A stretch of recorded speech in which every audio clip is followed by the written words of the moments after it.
ഈ ഏറ്റവും കോറായിട്ടുള്ളത് എയുടെ കോർ എൻജിൻസ് ആണ്. ഈ ന്യൂറൽ നെറ്റ്വർക്ക് ഉണ്ടാക്കുക, അതിനെ പഠിപ്പിക്കുക, പഠിപ്പിക്കുന്ന രീതി മാറ്റുക, എഡ്ജിലേക്ക് അതിനെ കൊണ്ടുവരുന്ന രീതിയിൽ ചെറുതാക്കി എടുക്കുക, അതിൽ ചെയ്യുന്ന കാര്യങ്ങൾ അതിന് മനസ്സിലാക്കി പറഞ്ഞു കൊടുക്കാനുള്ള കഴിവ് കൊടുക്കുക. അപ്പോൾ അൽഗോരിതം ഡിസൈനേഴ്സ്. അപ്പോൾ ഞാൻ ഐഐയിൽ അൽഗോരിതം ഡിസൈനറാണ്. അതിലങ്ങ് പറയാതെ പറഞ്ഞു വെക്കുന്ന ഒരു കാര്യം കൂടെയുണ്ട്, പണി അറിയുന്നവരെ പണി ഏൽപ്പിക്കണം എന്നുള്ള കൂടെയാണ്. അതെ, അത് തന്നെയാണ്. കാരണം അത് ഒരിക്കലും PPT ആൾക്കാരുടെ കയ്യിൽ നിന്ന് ഈ നാടിനെ മോചിപ്പിച്ചില്ലെങ്കിൽ നഷ്ടപ്പെടുന്നത് ഈ വളർന്നു വരുന്ന ആൾക്കാർക്ക് തന്നെ, വളർന്നു വരുന്ന കുട്ടികൾക്കാണ്. ട്രസ്റ്റ് ബിൽഡ് ചെയ്യുക, ട്രസ്റ്റബിളായിട്ടുള്ള AI ബിൽഡ് ചെയ്യുക. ഇത് ഞാൻ റിസർച്ച് ചെയ്യുന്ന കുറച്ച് കാലമായിട്ട് ഞാൻ റിസർച്ച് ചെയ്യുന്ന ഒരു ഏരിയയാണ്. ട്രസ്റ്റബിൾ AI ബിൽഡ് ചെയ്യാൻ പറ്റും, എക്സ്പ്ലെയിനബിൾ AI ബിൽഡ് ചെയ്യാൻ പറ്റുമോ, ഇൻറ്റർപ്രറ്റബിൾ. എക്സ്പ്ലെയിനബിൾ എന്ന് പറഞ്ഞാൽ നമ്മൾ AI തരുന്ന ഒരു തീരുമാനം, ആ തീരുമാനം എന്തുകൊണ്ട് എടുത്തു എന്ന് AIക്ക് പറയാൻ പറ്റണം. ഇൻറ്റർപ്രറ്റബിൾ AI, ഒരു AI ഉണ്ടാക്കി വെച്ച് കഴിഞ്ഞാൽ ആ AIക്ക് പറയാൻ പറ്റണം ഞാൻ വർക്ക് ചെയ്യുന്നത് ഇങ്ങനെയാണ് എന്ന് പറയുകയാണെങ്കിൽ ഇൻറ്റർപ്രറ്റബിൾ AI. ഇത് പറഞ്ഞുകൊണ്ടിരിക്കുമ്പോഴേ എൻ്റെ മനസ്സിൽ വരുന്നത്, ഇപ്പോൾ കേരളത്തിനും നമുക്കൊക്കെ വലിയ AI സ്വപ്നങ്ങളുണ്ട്. അപ്പോൾ നമ്മൾ ഈ മേഖലയിലെ വലിയ തൊഴിലവസരങ്ങളെക്കുറിച്ച്, പുതിയ അവസരങ്ങളെക്കുറിച്ചൊക്കെ നമ്മളിങ്ങനെ സ്വപ്നം കാണുന്നുണ്ട്. ഒരുപക്ഷെ സംസ്ഥാനത്തിൻ്റെയും നമ്മുടെയൊക്കെയും ഈ AI സ്വപ്നങ്ങളുടെ ഒരു പൈലറ്റ് എന്നൊക്കെ പറയുന്ന ആളാണ് അങ്ങ്. കാരണം ഇത്തരത്തിലുള്ള നമ്മുടെ പൈനറായിട്ട് സ്ഥാപനങ്ങളൊക്കെ ഹെഡ് ചെയ്യുന്ന അങ്ങാണ്. അപ്പോൾ എങ്ങനെയാണ് ഒരു വിദ്യാർത്ഥി മോൾഡ് ചെയ്യപ്പെടേണ്ടത് ഫ്രം ദ ബിഗിനിങ്? ഈ കരിയർ ഇനിയിപ്പോൾ ഫ്യൂച്ചറിൽ ഇത് തന്നെയാണ് കരിയർ എന്നാണ് പലപ്പോഴും നമ്മൾ മറ്റൊന്നും ചിന്തിക്കാതെ തന്നെ പറയാൻ കഴിയുന്ന ഒരു കാര്യമാണ്. AI തന്നെയാണ് കരിയറിൻ്റെ കുറച്ച് കാലത്തേക്കെങ്കിലും ഇനി ഇത്തരം വിഷയങ്ങളൊക്കെ ഡിഫൈൻ ചെയ്യാൻ പോകുന്നത്. അപ്പോൾ ഫ്രം ദ ബിഗിനിങ് ഒരു കുട്ടി എങ്ങനെയാണ് ഒരു AI കരിയർ റെഡി ആയിട്ട് ട്രെയിൻ ചെയ്യപ്പെടേണ്ടത്? എങ്ങനെയാണ് ഈ കരിയറിലേക്ക് കടന്നു വരാനുള്ള ഒരു... ഞാൻ അതിനു മുമ്പ് AI, ഞാൻ ആദ്യം പറഞ്ഞ ഒരു കാര്യത്തിലേക്ക് തിരിച്ചു വരാം. AI ഇപ്പോഴും ഒരു നേസൻ സ്റ്റേജ്, ശൈശവ അവസ്ഥയിലാണ്. AI ഇന്ന് ഗവർണൻസ് സിസ്റ്റംസിലോ ബിസിനസ് സിസ്റ്റംസിലോ അല്ലെങ്കിൽ ഒരു ആപ്ലിക്കേഷനിലേക്ക് ഡിപ്ലോയ് ചെയ്യുമ്പോൾ ഏതൊരു ഓർഗനൈസേഷൻ്റെയും ചിന്ത മിക്കവാറും 2 ഡയറക്ഷനിലാണ് പോകുന്നത്. ഒന്ന്, ഞാൻ ഇതുപയോഗിച്ച് കൊടുക്കുന്ന സർവീസ് ആളുകൾ വിശ്വസിക്കണം. അതായത് ഈ ടെക്നോളജിയിലൊരു ട്രസ്റ്റ് ഉണ്ടാവണം. രണ്ടാമത്തെ കാര്യം, ഇത് എനിക്ക് വളരെ കോസ്റ്റ് എഫക്റ്റീവായിട്ട് ഡിപ്ലോയ് ചെയ്യാൻ പറ്റണം. ഈ 2 പ്രശ്നങ്ങളും ഈ നേസെൻറ്റ് ലെവലിലുള്ള ശൈശവ ദിശയിലുള്ള AI ഇതുവരെ അഡ്രസ്സ് ചെയ്തിട്ടില്ല. ഞാൻ ആദ്യം പറഞ്ഞു, ന്യൂറൽ നെറ്റ്വർക്കുകൾ, വലിയ ന്യൂറൽ നെറ്റ്വർക്കുകളാണ് ഇന്നത്തെ AI മുഴുവൻ ഡ്രൈവ് ചെയ്യുന്നത്. ആ ന്യൂറൽ നെറ്റ്വർക്കുകളൊക്കെ ബ്ലാക്ക് ബോക്സസ് ആണ്. കുറേ ഡേറ്റയിൽ നിന്ന് കുറച്ച് വെയിറ്റുകൾ അത് പഠിച്ചു വെച്ചിട്ടുണ്ട്. അപ്പോൾ ഇൻപുട്ടിൽ കൊടുക്കുന്ന ഡേറ്റ കുറേ വെയിറ്റുകളിലൂടെ, കുറേ മാത്തമാറ്റിക്കൽ കമ്പ്യൂട്ടേഷൻ തന്ന് നമുക്കൊരു ഔട്ട്പുട്ട് തരിക ചെയ്യുന്നത്. ഇതിനുള്ളിൽ ഈ വെയിറ്റ് എന്താണ്, ഈ വെയിറ്റ് എന്തിനെയാണ് നിങ്ങൾ പഠിച്ചിരിക്കുന്നത്? ഒരു എന്താ പറയുക, ക്രെഡിറ്റ് സ്കോറിംഗ് ആണെങ്കിൽ ഈ നോഡിൽ നിന്ന് ഈ നോഡിലേക്ക് പോകുമ്പോൾ ഇന്ന വെയിറ്റ്, ഈ വെയിറ്റ് എന്താണ് ഈ ക്രെഡിറ്റ് സ്കോറിൽ അർത്ഥമാക്കുന്നതെന്ന് ചോദിച്ചാൽ ഈ ന്യൂറൽ നെറ്റ്വർക്ക് ഒന്നും ഉത്തരവില്ല. എന്ന് പറഞ്ഞാൽ ബ്ലാക്ക് ബോക്സ് AI ആണ് നമ്മൾ ഡിപ്ലോയ് ചെയ്തിരിക്കുന്നത്.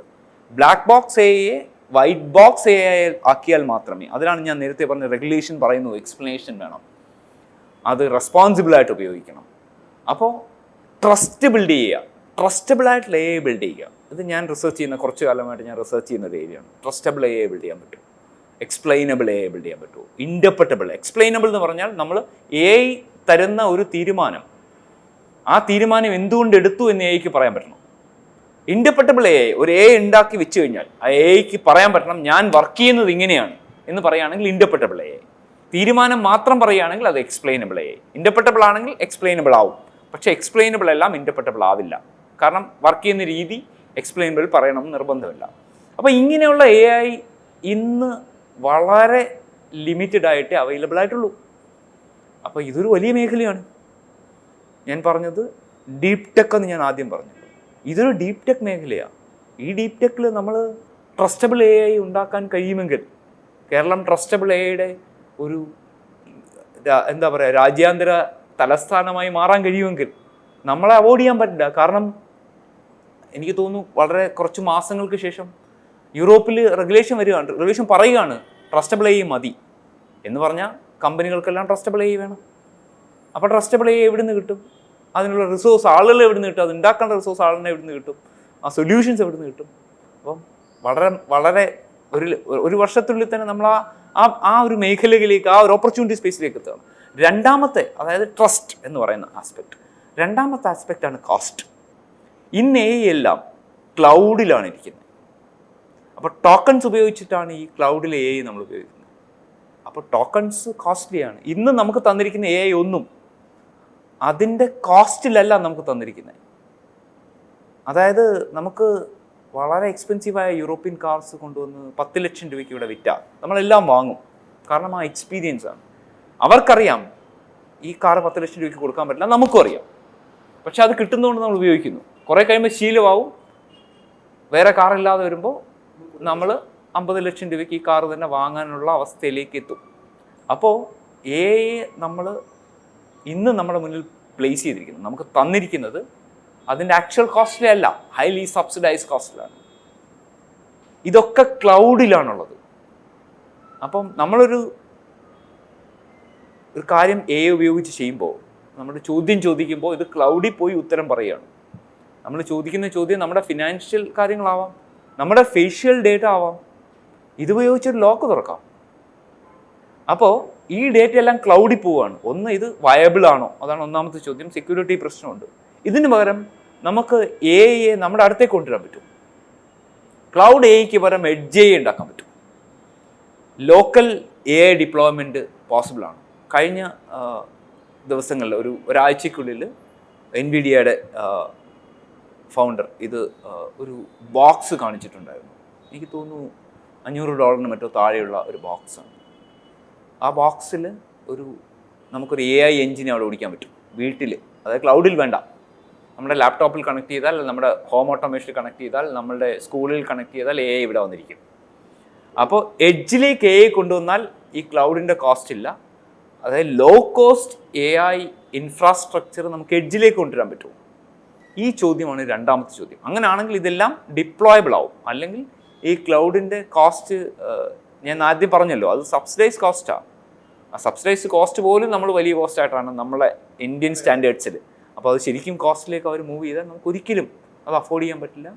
ഈ ബാൻഡ്വിഡ്ത്തിനെ കുറിച്ച് മറന്നോളൂ, ആ സർവീസിൻ്റെ കോസ്റ്റ് മൂലം അഫോർഡ് ചെയ്യാൻ പറ്റില്ല. അപ്പം രണ്ടാമത്തെ ഓപ്പർച്യൂണിറ്റി എഡ്ജിലേക്ക് കൊണ്ടുവരിക എന്നുള്ളതാണ്. അപ്പോൾ ട്രസ്റ്റ്, രണ്ടാമത് എഡ്ജ്. ഈ രണ്ട് ഓപ്പർച്യൂണിറ്റിയാണ് നമ്മുടെ മുന്നിൽ ഇപ്പോൾ പ്രോബബ്ലി ഒരു അടുത്ത 3 to 5 ഇയേഴ്സിൽ ഈ ഇൻഡസ്ട്രിക്ക് മുന്നിലുള്ള വലിയ ചലഞ്ചസ്. അപ്പോൾ ഈ ചലഞ്ചസിലേക്ക് നമ്മുടെ കുട്ടികൾ എത്തണമെങ്കിൽ എഐക്ക് പല തരത്തിലുള്ള ആൾക്കാരെ ആവശ്യമുണ്ട്. നമുക്കറിയാം, ഒരു ഓട്ടോമൊബൈൽ ഇൻഡസ്ട്രി ആണെങ്കിൽ ഡിസൈനേഴ്സിന് ആവശ്യമുണ്ട്, engineers who makes engines and all that, അങ്ങനത്തെ ആൾക്കാരെ ആവശ്യമുണ്ട്.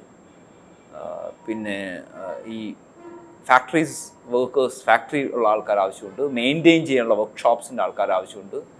അതിൻ്റെ എസ്തെറ്റിക്സ് കൊടുക്കുന്ന അങ്ങനെയുള്ള ആൾക്കാർ ആവശ്യമുണ്ട്. ഓടിക്കുന്ന ഡ്രൈവേഴ്സിന് ആവശ്യമുണ്ട്. ഇതൊക്കെ ചേർന്നിട്ടാണ്. അപ്പം ഈ ടെക്നോളജിയിലും AI നേരത്തെ പറഞ്ഞ പോലെ ടൂളായിട്ട് പല മേഖലയിൽ ഉപയോഗിക്കുന്ന ടൂൾ ലെവലിൽ ആൾക്കാർ ആവശ്യമുണ്ട്. ഈ ടൂൾ എൻജിൻ ഉപയോഗിച്ച് കാറ് ഡിസൈൻ ചെയ്യുന്ന പോലെ ടൂൾ ഉപയോഗിച്ച് എക്സ്പീരിയൻസ് ഡിസൈൻ ചെയ്യുന്ന ആൾക്കാർ ആവശ്യമുണ്ട്. അപ്പോൾ ആ മേഖലയിൽ ഉണ്ടാവില്ല. ആ എങ്ങനെ ആ മേഖലയിൽ കൊണ്ടുവരാം എന്നുള്ളതാണ്. ഈ എൻജിനുള്ളിൽ വളരെ കമ്പോണൻസ്, ഒറിജിനൽ എക്യുപ്മെൻറ്റ് മാനുഫാക്ചറേഴ്സ് വന്ന കമ്പോണൻസ് ഉണ്ടാക്കുന്ന ആൾക്കാർ ആവശ്യമുണ്ട്. അപ്പോൾ ഇങ്ങനെയുള്ള പല തരത്തിലുള്ള ആൾക്കാർ ആവശ്യമുണ്ട്. ഈ ഏറ്റവും കോറായിട്ടുള്ളത് എയുടെ കോർ എൻജിൻസാണ്. ഈ ന്യൂറൽ നെറ്റ്വർക്ക് ഉണ്ടാക്കുക, അതിനെ പഠിപ്പിക്കുന്ന രീതി മാറ്റുക, എഡ്ജിലേക്ക് അതിനെ കൊണ്ടുവരുന്ന രീതിയിൽ ചെറുതാക്കി എടുക്കുക, അതിൽ ചെയ്യുന്ന കാര്യങ്ങൾ അതിന് മനസ്സിലാക്കി പറഞ്ഞു കൊടുക്കാനുള്ള കഴിവ് കൊടുക്കുക. അപ്പോൾ അൽഗോരിതം ഡിസൈനേഴ്സ്. അപ്പോൾ ഞാൻ എയിൽ അൽഗോരിതം ഡിസൈനറാണ്. അതായത് കഴിഞ്ഞ 10-20 വർഷമായിട്ട് ഞാൻ ചെയ്യുന്നത് അൽഗോരിതം ഡിസൈൻസ് മാത്രമാണ്. അപ്പോൾ ഈ അൽഗോരിതം ഡിസൈൻ ചെയ്യണമെങ്കിൽ കുറച്ച് മാത്തമാറ്റിക്കൽ സ്കിൽസ് വേണം. അപ്പോൾ സ്കൂളിൽ നിന്നേ അത്യാവശ്യം മാത്സിനോടൊക്കെ ഇൻട്രസ്റ്റ് ഉള്ള, കമ്പ്യൂട്ടറിനോട് ഇൻട്രസ്റ്റ് ഉള്ള, പ്രോഗ്രാമിങ്ങിനോട് ഇൻട്രസ്റ്റ് ഉള്ള, മാത്സിനോട് ഇൻട്രസ്റ്റ് ഉള്ള ഒരു മീൻ മീഡിയൻ മോഡ് എന്ന് പറഞ്ഞാൽ മീൻ എന്തിന്, മീഡിയൻ എന്തിന്, മോഡ് എന്തിന് എന്ന് മനസ്സിലാക്കാൻ ഒരു ഇഷ്ടമുള്ള, അതൊരു റിയൽ ആപ്ലിക്കേഷനിൽ എങ്ങനെയാണ് അത് ഉപയോഗിക്കുന്നത് മനസ്സിലാക്കുന്നത്, അങ്ങനെ ഇഷ്ടമുള്ള, മാത്സിനോട് ഇഷ്ടമുള്ള, സ്റ്റാറ്റിസ്റ്റിക്സിനോട് ഇഷ്ടമുള്ള ആൾക്കാരെ നമുക്ക് അൽഗോരിതം ഡിസൈനേഴ്സ് ആക്കി എടുക്കാൻ പറ്റും. അപ്പോൾ ആ രീതിയിലുള്ള ഒരു പ്രൊഫഷൻ, ഒരുപാട് ആൾക്കാരൊന്നും ആവശ്യമില്ല, പക്ഷെ അതൊരു ഹൈലി ഡിമാൻഡിങ്, അതുപോലെ ഹൈലി പേയിങ് ജോബാണ്. പറഞ്ഞ് മനസ്സിലായി കാണുമല്ലോ. അത് വളരെ വളരെ നിഷായിട്ടുള്ള, ഞാൻ ഇൻഡസ്ട്രിയിൽ വർക്ക് ചെയ്യുമ്പോൾ ഞാൻ ചെയ്തിരുന്നത് ഈ അൽഗോരിതം ഡിസൈൻസാണ്. അപ്പം എനിക്ക് തോന്നുന്നു അന്നത്തെ പേ എനിക്ക് റിട്ടയർ ചെയ്താൽ പോലും കിട്ടുമെന്ന് എനിക്ക് തോന്നുന്നില്ല. ഞാൻ പറഞ്ഞത് മേ ബി ഒരു 10-15 വർഷം ഞാൻ ഇൻഡസ്ട്രി മുമ്പ് വർക്ക് ചെയ്യാനുള്ള കാര്യം ഞാൻ പറയുകയാണ്. അതായത് അത്രത്തോളം റിവാർഡിങ് ആയിട്ടുള്ള, അത്രത്തോളം സാറ്റിസ്ഫൈങ് ആയിട്ടുള്ള ജോലിയാണ് അതിലേക്ക് എത്താൻ നിങ്ങൾ സ്കൂൾ ലെവൽ മുതൽ ഈ അൽഗോറിതംസിനെ കുറിച്ച് പഠിക്കുകയും എങ്ങനെ. രണ്ടാമത്തത് നിങ്ങൾ സിസ്റ്റം ബിൽഡ് ചെയ്യുക, സൊല്യൂഷൻ ചെയ്യുന്ന ആൾക്കാരാണ്. അതായത് ഈ എൻജിൻസ് ഉപയോഗിച്ചിട്ട് എങ്ങനെ അസംബിൾ ചെയ്ത് നിങ്ങൾ പുതിയ തരത്തിലുള്ള എക്സ്പീരിയൻസസ് ബിൽഡ് ചെയ്യുക എന്ന് പറയുന്ന, അല്ലെങ്കിൽ 2-3 AI എൻജിൻസ് ഉപയോഗിച്ച് ഒരു പുതിയ എൻജിൻ ഉണ്ടാക്കുക, ഒരു പുതിയ രീതിയിലുള്ള പ്രവർത്തന രീതി ഉണ്ടാക്കുന്ന അങ്ങനത്തെ ആൾക്കാർ സൊല്യൂഷൻ ഡിസൈനേഴ്സ്. മൂന്നാമത്തെ എക്സ്പീരിയൻസ് ഡിസൈനേഴ്സാണ്. അത് ഞാൻ നേരത്തെ പറഞ്ഞ ആപ്ലിക്കേഷൻ ലെവൽ ഡിസൈനേഴ്സ്. അപ്പോൾ അവർക്ക് വേണ്ടത് ഇതിനെക്കുറിച്ചൊരു ബ്രോഡർ അണ്ടർസ്റ്റാൻഡിങ് ഓഫ് ഒരു മാത്തമാറ്റിക്കൽ അൽഗോറിതംസ് ഉണ്ടാവണം, കുറച്ചൊരു കമ്പ്യൂട്ടിംഗ് സ്കിൽസ് ഉണ്ടാവണം. കമ്പ്യൂട്ടിംഗ് സ്കിൽസ് എന്ന് പറയുന്നത്, ഇന്ന് പ്രോഗ്രാം എഴുതാൻ AI-ക്ക് മനുഷ്യനേക്കാൾ നന്നായി പറ്റും. പക്ഷേ എന്ത് പ്രോഗ്രാമാണ് എഴുതുന്നത് പറഞ്ഞു കൊടുക്കണം. നേരത്തെ ഞാൻ പറഞ്ഞ പോലെ ഡയറക്ടറുടെ മനസ്സിലുണ്ടാകുന്ന സിനിമ AI-യിൽ കൊണ്ടുണ്ടാക്കിയാണ്. അപ്പോൾ മനസ്സിൽ ആ പ്രോഗ്രാം, കമ്പ്യൂട്ടേഷണൽ തിങ്കിങ് ഉള്ള ആൾക്കാർ, കമ്പ്യൂട്ടേഷണൽ തിങ്കിങ്, ആ മാത്സിൻ്റെ കൂടെ കുറേ കമ്പ്യൂട്ടേഷണൽ തിങ്കിങ് കൂടെ വരുന്ന അങ്ങനെയുള്ള ആൾക്കാർ, അതിനോടൊപ്പം ഒരു പ്രോഗ്രാമിംഗ് കേപ്പബിലിറ്റിയും കൂടെ ഉള്ള ആൾക്കാർ. മൂന്നാമത്തെ ആൾക്കാർ ഇങ്ങനെയുള്ള ടൂളുകൾ ഉപയോഗിച്ച് പ്രോബ്ലംസ് സോൾവ് ചെയ്യാൻ പറ്റുന്ന ആൾക്കാരാണ്. അപ്പോൾ ആ രീതിയിൽ, അതായത് മാത്സ് അറിയുന്ന ആൾക്കാർ, മാത്സ് പ്ലസ് ഒരു logical thinking, maths plus computational thinking and using tools to build, അങ്ങനെയുള്ള ആൾക്കാർ. മൂന്നാമത് ഇത് വെച്ച് എക്സ്പീരിയൻസ്, ഫങ്ഷണൽ എക്സ്പീരിയൻസ്. അതായത് ഞാൻ പഠിക്കാൻ പോകുന്നത് എക്കണോമിക്സ് ആണ്, ഞാൻ ഉപയോഗിച്ച് ചെയ്യാൻ പറ്റുന്ന എക്കണോമെട്രിക്സിലേക്കാണ് പോകാൻ പോകുന്നത്. ഞാൻ എക്കണോമെട്രിക്സ് ആവും, പക്ഷേ ഞാനൊരു മേ ബി ഒരു ഡിജിറ്റലി AI ഇനേബിൾഡ്, അയാളുടെ പ്രൊഫഷൻ്റെ പേര് എനിക്കറിയില്ല, ആ പേര് ഇനി വരുമായിരിക്കും, എക്കണോമെട്രിക്സിൽ AI പ്രൊഫഷണൽ. അപ്പോൾ നമുക്കിപ്പോൾ കണ്ടല്ലോ AI ഡിസൈനേഴ്സൊക്കെ വന്നു പോയി, അതുപോലെ തന്നെ AI മെട്രിക്സ് പ്രൊഫഷണലായിരിക്കും. അങ്ങനെയുള്ള പ്രൊഫഷനിലേക്ക് ആളുകൾ എത്തുക. അത് നമ്മൾ കമ്പ്യൂട്ടർ സയൻസ് മാത്രം പഠിച്ചിട്ടൊന്നും കാര്യമില്ല. ഒരു ഫങ്ഷണൽ ഡൊമൈൻ കമ്പ്യൂട്ടർ സയൻസ് പഠിക്കുകയാണെങ്കിൽ മാത്സ് പ്ലസ് കമ്പ്യൂട്ടിങ് എൻജിൻസ് ഉണ്ടാക്കാൻ പഠിക്കും. അല്ലാതെ നിങ്ങൾക്ക് ഫിസിക്സ് ആണ് ഇഷ്ടമെങ്കിൽ നിങ്ങൾ ഫിസിക്സ് ചെയ്യൂ. ഫിസിക്സ് ചെയ്തിട്ട് നിങ്ങളുടെ ഡൊമൈനിൽ ഫിസിക്സിൽ ഈ ഡിജിറ്റൽ AI എങ്ങനെ അപ്ലൈ ചെയ്യാൻ പറ്റും എന്നുള്ള രീതിയിലുള്ള കമ്പ്യൂട്ടിങ് കൂടെ പഠിക്കും, കമ്പ്യൂട്ടേഷണൽ തിങ്കിങ് കൂടെ പഠിക്കും. അപ്പോൾ ആ തരത്തിലുള്ള പ്രോഗ്രാംസ്, ഇതാണ് നമ്മൾ ഡിജിറ്റൽ യൂണിവേഴ്സിറ്റി ഫണ്ടമെൻ്റൽ പ്രിൻസിപ്പിൾ അവിടെയാണ് നിൽക്കുന്നത്. ഇത്തരത്തിലുള്ള ചില പ്രോഗ്രാംസാണ് ഞങ്ങളും ഡോക്ടേഴ്സിനോട് AI കൊടുത്തിട്ട് എങ്ങനെ AI-യിലൂടെ നിങ്ങളുടെ ഡിസിഷൻ മേക്കിംഗ് ബെറ്റർ ആക്കാൻ പറ്റും. ഒരിക്കലും ഒരു ഡിസിഷൻ എടുക്കേണ്ടത് ഒരു മനസ്സാണ്. ഡോക്ടർ അയാളുടെ ഡിസിഷൻ മേക്കിംഗ് പ്രോസസ്സിലൊരു ടൂളായിട്ട് AI അല്ലെങ്കിൽ എൻജിൻ എത്താൻ പറ്റും. അപ്പം അങ്ങനെയുള്ള പ്രോഗ്രാംസിലേക്ക് നിങ്ങളുടെ പാഷനെ, ആ ഫങ്ഷണൽ ഡൊമൈനിലെ പാഷനെ പെർസ്യൂ ചെയ്തിട്ട് ഇതിനെ കൂടെ കൊണ്ടുപോകുക എന്നുള്ളതാണ് ഇനി ചെയ്യേണ്ട കാര്യം. എല്ലാവരും കമ്പ്യൂട്ടർ സയൻസോ കമ്പ്യൂട്ടർ എഞ്ചിനീയേഴ്സോ ഒക്കെ ആയിട്ട്, കുറേ മാത്സ് ആൾക്കാർ വേണം, എന്നാലേ നമുക്ക് നല്ല ഡേറ്റ അനലിസ്റ്റ് ഉണ്ടാവും. ഫിസിക്സ് ആൾക്കാർ വേണം, എന്നാലേ നമുക്ക് നല്ല എന്താ പറയുക, ആസ്ട്രോണമിയിലെ ടെക്നോളജി ഉപയോഗിക്കുന്ന കുറച്ച് ആൾക്കാരുണ്ടാവുള്ളൂ. കമ്പ്യൂട്ടർ ഡ്രഗ് ഡിസൈനിൽ ആൾ വേണമെങ്കിൽ കെമിസ്ട്രി പഠിച്ചു പോകണം, ബയോളജി പഠിച്ചു പോകണമെങ്കിൽ ആൾ വേണം. എന്നാലേ നമുക്ക് നല്ല നമ്മുടെ ജെനറ്റിക്സിനെ കുറിച്ചോ പുതിയ എന്താ പറയുക analytics way of doing it, നമുക്കറിയാമല്ലോ. ഇപ്പോൾ ജീൻ പ്രൊഫൈലിംഗ് ചെയ്യാം, എല്ലാവരുടെയും ജീൻ പ്രൊഫൈലിംഗ് ചെയ്ത് കഴിഞ്ഞാൽ അതിപ്പോൾ കോസ്റ്റ് വളരെ കുറഞ്ഞു വരിക.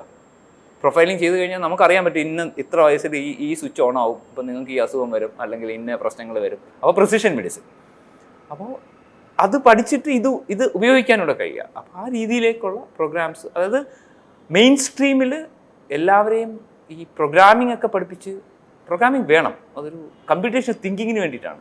ആ സിൻടാക്സ് പഠിച്ച് എല്ലാം കാണാതെ പഠിച്ച് പോകുന്ന കാലം കഴിഞ്ഞു.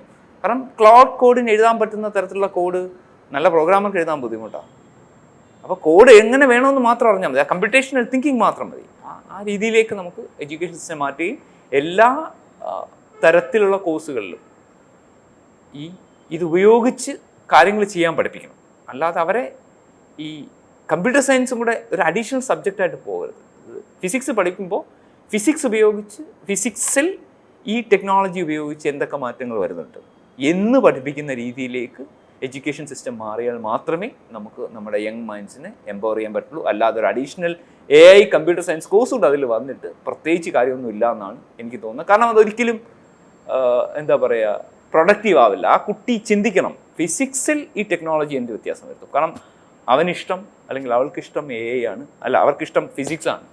ആ ഫിസിക്സ് എങ്ങനെ പുതിയ രീതിയിൽ എന്താ പറയുക പുതിയ കാലത്തിലെ ഫിസിക്സ് എങ്ങനെയായിരിക്കും എന്ന് പറയുന്ന മെറ്റീരിയൽ സയൻസ് ഫോർ എക്സാമ്പിൾ നമുക്കറിയാം ലാബിൽ പല കോമ്പിനേഷൻസ് നോക്കിയിട്ടാണ് പുതിയ തരത്തിലുള്ള മെറ്റീരിയൽസ് ഉണ്ടാക്കിയെടുക്കുന്നത്.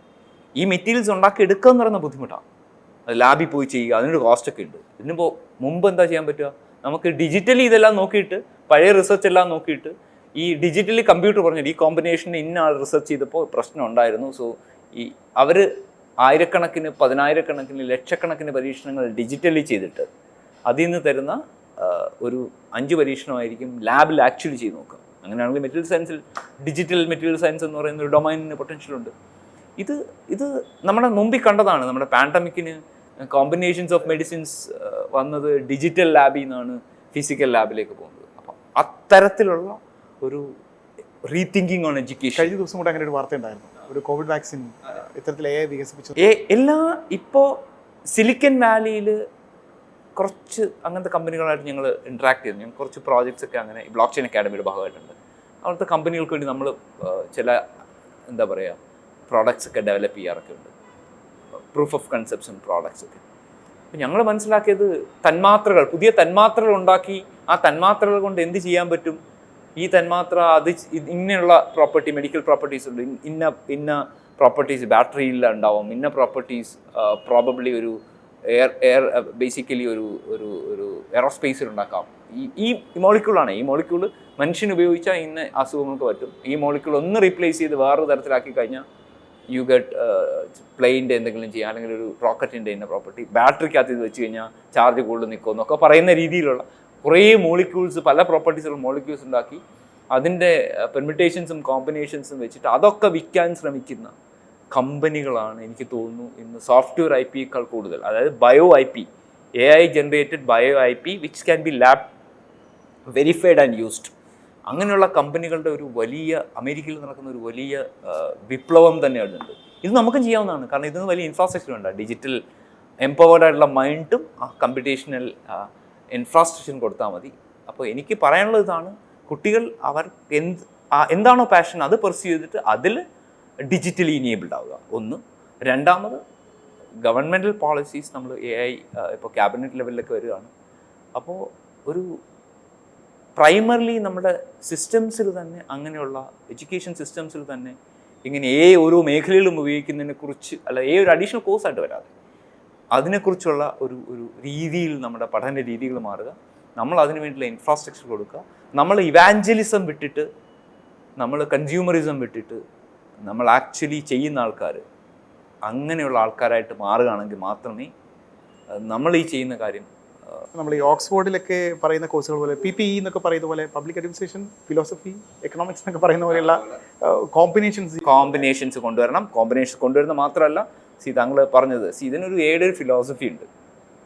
ഇപ്പോൾ ഞാൻ ആദ്യം ചെയ്ത ഇൻക്യുബേറ്റർ മേക്കർ വില്ലേജ് എന്ന് പറയുന്ന ഇൻക്യുബേറ്ററാണ്. അത് IoT വരുന്ന കാലഘട്ടത്തിൽ 2015 അതാണ് 15-ലാണ് അതിൻ്റെ പ്രപ്പോസൽ അക്സെപ്റ്റഡ് ആവുന്നത് മിനിസ്ട്രി ഓഫ് IT. അതിനുശേഷമാണ് ഈ 18-ൽ ബ്ലോക്ക് ചെയിൻ. ഇതൊക്കെ തുടങ്ങുന്ന സമയത്ത് ഈ കേരളത്തിൽ എനിക്ക് തോന്നുന്നു അന്ന് ഇന്ത്യയിൽ 1-2 സ്ഥലങ്ങളിൽ മാത്രമേ IoT ലാബ് ഈ 2015-ലുള്ളൂ. 17-ൽ ബ്ലോക്ക് ചെയിൻ അക്കാഡമിയെക്കുറിച്ച് ആലോചിക്കുമ്പോൾ എനിക്ക് ഇന്ത്യയിൽ ആരെയും കിട്ടിയില്ല. ജോസഫ് ലൂബിൻ എന്ന് പറയുന്ന ഒരു കൺസെൻസസ് അക്കാഡമി US ബേസ്ഡ് ആണ്. അവർക്ക് UAE-ലും പ്രസൻസ് ഉണ്ടായിരുന്നു. അവരെയാണ് ഞാൻ ആദ്യം ചോദിച്ചത് ഇത് എന്താണെന്നൊന്ന് പഠിപ്പിച്ചു തരാൻ നിങ്ങൾക്ക് കഴിയുമോ. അപ്പോൾ എല്ലാം നമുക്ക് അറിഞ്ഞിട്ടൊന്നും ചെയ്യാൻ പറ്റില്ല. പക്ഷേ ഈ AI-ൽ നമ്മൾ നിൽക്കുന്നത് നമുക്ക് ഒരുപാട് അറിയുന്ന മേഖലയിലാണ്. അപ്പോൾ നമ്മുടെ ഒരു പ്രശ്നം ഞാൻ പറയാം, അതൊരു ജനറൽ പ്രശ്നമാണ്. നമുക്കെല്ലാം അറിയാമെന്നൊരു വിചാരമുണ്ട്. പിന്നെ നമ്മൾ കൂടുതലും വിശ്വസിക്കുന്നത് ഈ PPT വെച്ചിട്ട് ഫ്ലാഷി ആയിട്ടുള്ള പ്രസൻറ്റേഷൻസും കുറച്ച് വീഡിയോസൊക്കെ കാണിക്കുന്ന ആൾക്കാരുടെ പോളിസി മേക്കിംഗ് പ്രിൻസിപ്പിൾസിലാണ്. ഒരു ഡീപ് ടെക്കിലേക്ക് നിങ്ങൾ ഇറങ്ങണമെങ്കിൽ നിങ്ങൾക്ക് ആ ഡീപ് ടെക്ക് അറിയുന്ന ആൾക്കാരോട് സംസാരിക്കണം. ഇതിനെന്ത് ചെയ്യാൻ പറ്റും, എന്ത് ചെയ്യാൻ പറ്റില്ല, എന്ന് മനസ്സിലാക്കുന്ന ലെവലിലേക്കുള്ള ഒരു അങ്ങനെയുള്ള ആൾക്കാർ മലയാളികൾ തന്നെ ലോകത്തിൻ്റെ പല ഭാഗത്തുണ്ട്. അവരെയൊക്കെ നമ്മൾ കണക്ട് ചെയ്യണം. അത് ടെക് അറിയുന്ന ആൾക്കാർ, ടെക് ഉപയോഗിച്ച് ബിസിനസ് ഇൻ്റർവെൻഷൻസ് ചെയ്ത ആൾക്കാർ എന്ത് നടക്കും. ഞാൻ നേരത്തെ പറഞ്ഞില്ലേ, എനിക്ക് ഒരു ഇപ്പോൾ AI പഠിക്കുന്ന അല്ലെങ്കിൽ പഠിക്കാൻ പോകുന്ന ആൾക്കാർ 2 കാര്യങ്ങളേ ഉള്ളൂ. നിങ്ങൾ ട്രസ്റ്റിലും കോസ്റ്റിലും മാത്രം കോൺസെൻട്രേറ്റ് ചെയ്ത് നിങ്ങളൊരു ഡിജിറ്റൽ പ്രൊഫഷണലായി മാറുകയാണെങ്കിൽ, ടെക്നോളജി ആൾക്കാർ വിശ്വസിച്ചാലേ ബിസിനസ്സിൽ ഉപയോഗം വരൂ. അത് കോസ്റ്റ് എഫക്റ്റീവായിട്ട് ചെയ്യണം. ഈ 2 കാര്യങ്ങൾ മാത്രം ചെയ്താൽ നിങ്ങൾക്കൊരു ബിസിനസ് ഉണ്ട്, നിങ്ങൾക്ക് ജോലിയുണ്ട്, നിങ്ങൾക്ക് എല്ലാം ഉണ്ട്. ഇതെനിക്ക് ചെയ്യാൻ പറ്റുന്നത് ഞാൻ ഒരു 10-20 വർഷമായിട്ട് ഈ AI എന്ന് പറഞ്ഞിട്ട് ചെയ്തുകൊണ്ടിരിക്കുന്നത് കൊണ്ടാണ്. ഞാനതിൻ്റെ അൽഗോരിതം ഡിസൈനല്ല. ഇപ്പോൾ ഒരു സിസ്റ്റം കാണുമ്പോൾ എനിക്ക് മനസ്സിലാവും ഇത് നടക്കുമോ നടക്കത്തില്ലേ. ഈ കൂട്ടത്തിൽ അങ്ങയുടെ ഈ ഒരു കടന്നുവരെ കൂടെ പറയാമായിരുന്നു, എങ്ങനെയാണ് ഈ ഒരു ജോലിയിലേക്ക്, കാരണം ഇതിൻ്റെ ഒരു ബിഗിനിങ് സ്റ്റേജ് തൊട്ട് ഇതിൻ്റെ കൂടെ സഞ്ചരിക്കുന്ന ആളാണ്. അത് ഞാൻ പറഞ്ഞല്ലോ, ഞാൻ ആക്ച്വലി ബിടെക് കമ്പ്യൂട്ടർ സയൻസ് അല്ല, കമ്പ്യൂട്ടർ എഞ്ചിനീയറിംഗ്, ക്യുസാറ്റിൻ്റെ BTech computer engineering Chengannur engineering കോളേജിൽ 97. അപ്പം നിങ്ങൾക്ക് എൻ്റെ വയസ്സൊക്കെ ഗസ് ചെയ്യാം. അപ്പോൾ അത് കഴിഞ്ഞ് പാസ്സായി. അപ്പോൾ ഈ Y2K എന്നൊക്കെ പറയുന്ന, അപ്പോൾ എല്ലാവരും എവിടെ ഇൻഡസ്ട്രിയിലേക്ക്, ബാംഗ്ലൂരിലേക്ക്, ഞാനും അങ്ങനെ ബാംഗ്ലൂരിൽ എത്തപ്പെട്ടു. അങ്ങനെ ബാംഗ്ലൂരിലെ ഈ സോഫ്റ്റ്വെയർ ജോലിയൊക്കെ കിട്ടി. പക്ഷെ അറ്റ് ദ സെയിം ടൈം എനിക്ക് കേരളത്തിൽ കുറച്ച് ജോലികൾക്ക് ഞാൻ അപ്ലൈ ചെയ്തിട്ടുണ്ടായിരുന്നു. അപ്പോൾ അതിൽ ഒന്ന് TKM എഞ്ചിനീയറിംഗ് കോളേജിലെ ഒരു ജോലിയായിരുന്നു. അതോടൊപ്പം ISROയുടെ ഒരു കുറച്ച് പൊസിഷൻസ് അപ്ലൈ ചെയ്തു. അപ്പോൾ ഇസ്രോയുടെ ഇൻ്റർവ്യൂ ഞാൻ ക്ലിയർ ചെയ്തു. എന്തോ ഒരു സയൻറ്റിസ്റ്റ് CEO മറ്റോ ആണ്. പക്ഷെ അന്നെന്തോ ഒരു ബാൻ വന്നു, എനിക്ക് തോന്നുന്നു ആ ഗവൺമെൻറ് ഒരു അപ്പോയിൻമെൻറ്റ് ബാൻ അങ്ങോട്ട് വന്നിട്ട്. അപ്പോൾ എനിക്ക് പെട്ടെന്ന് കുറച്ച് 1 വർഷം 6 മാസം കഴിഞ്ഞ് വരുള്ളൂ എന്ന് പറഞ്ഞു. ആ സമയത്ത് എനിക്ക് TKM എഞ്ചിനീയറിംഗ് കോളേജിൽ ജോലി കിട്ടി. അപ്പോൾ ഞാൻ TKM എഞ്ചിനീയറിംഗ് കോളേജിൽ വന്നു. 1 വർഷത്തോളം TKM എഞ്ചിനീയറിംഗ് കോളേജിൽ 1.5 വർഷത്തോളം പഠിപ്പിച്ചു. അപ്പോഴാണ്, അത് കഴിഞ്ഞിട്ടാണ് ഞാൻ ഹയർ എഡ്യൂക്കേഷനെ കുറിച്ച് കൃത്യമായി ബോധവാനാവുന്നു. അങ്ങനെ എന്താ പറയുക, അതിൻ്റെ കടമ്പകളൊക്കെ കടന്ന് ഇന്ത്യൻ ഇൻസ്റ്റിറ്റ്യൂട്ട് ഓഫ് സയൻസ് ബാംഗ്ലൂരിൽ IIScയിൽ AI സ്പെഷ്യലൈസ് ചെയ്യുന്ന system science and automation, computer സയൻസും ഇലക്ട്രിക്കൽ ഡിപ്പാർട്ട്മെൻറ്റ് ഒന്നിച്ച് നടന്നൊരു കോഴ്സാണ്. SSA എന്നാണ് പറയുന്നത്, സിസ്റ്റം സയൻസ് ആൻഡ് ഓട്ടോമേഷൻ. ആ കോഴ്സിലെത്തുന്നു. ഈ കോഴ്സിലെത്തുമ്പോൾ എനിക്ക് കുറച്ച് സാധാരണ ഒരു ബിടെക് സ്റ്റുഡൻറ്റിന് അറിയുന്ന കാര്യങ്ങളൊക്കെ അറിയാം. അപ്പോൾ അവിടെ നിന്ന് എനിക്കൊരു കാര്യം മനസ്സിലായി, ഇത് മനസ്സിലാക്കണമെങ്കിൽ, ഇവിടെ സർവൈവ് ചെയ്യണമെങ്കിൽ മാത്സ് പഠിക്കണം. അപ്പോൾ അവിടുത്തെ സാറന്മാർ എന്നെ ആദ്യം മുതൽ ഈ പല മാത്സ് കോഴ്സുകൾ IIScയിൽ ഞാൻ M. നരസിംഹം റാവു എന്ന് പറയുന്ന M. നരസിംഹമൂർത്തി എന്ന് പറയുന്ന പ്രൊഫസറിലേക്ക് എത്തുന്നു. എമനം എന്ന് പറയുന്ന പ്രൊഫസർ M. നരസിംഹമൂർത്തി. അപ്പോൾ M. നരസിംഹമൂർത്തി എന്ന പ്രൊഫസർ എന്നെ ഒരുപാട് മാത്സ് കോഴ്സുകളിലേക്ക് പറഞ്ഞു വിട്ടു. ആ കോഴ്സുകൾ ചിലടത്ത് പോയിരുന്നിട്ടാണ് ഞാൻ മനസ്സിലാവുന്നത് എന്തുകൊണ്ടാണ് 1 2 മുമ്പ് നിൽക്കുന്നത്. ഈ 1 2 3 4 എന്ന് എണ്ണുന്നത് എങ്ങനെയാണ്? ഈ 2ൻ്റെ 3ൻ്റെ ഇടയിൽ 2.3 എന്ന് പറഞ്ഞാൽ എന്താണ്? ഇത് റിയൽ അനാലിസിസ് പഠിക്കുമ്പോൾ അങ്ങനെയുള്ള മാത്സ് കോഴ്സുകൾ, പ്രോബബിലിറ്റി, അതിൻ്റെ ഡീപ്പറായിട്ടുള്ള മെഷർ തിയറി, ഇങ്ങനെ കുറേ മാത്സ് കോഴ്സുകൾ ചെയ്യാൻ നിർബന്ധിതനാവുക ചെയ്യുന്നത്. അപ്പോൾ അത് കഴിഞ്ഞ് പ്രൊഫസറോടൊപ്പം വർക്ക് ചെയ്തു. AI ആദ്യത്തെ ഒരു പബ്ലിക്കേഷൻ വന്നു. പലപ്പോഴും പ്രൊഫസറെ റെപ്രസെൻ്റ് ചെയ്തിട്ട് പല IITകളിലൊക്കെ പോകാൻ അവസരം ഉണ്ടായിട്ടുണ്ട്.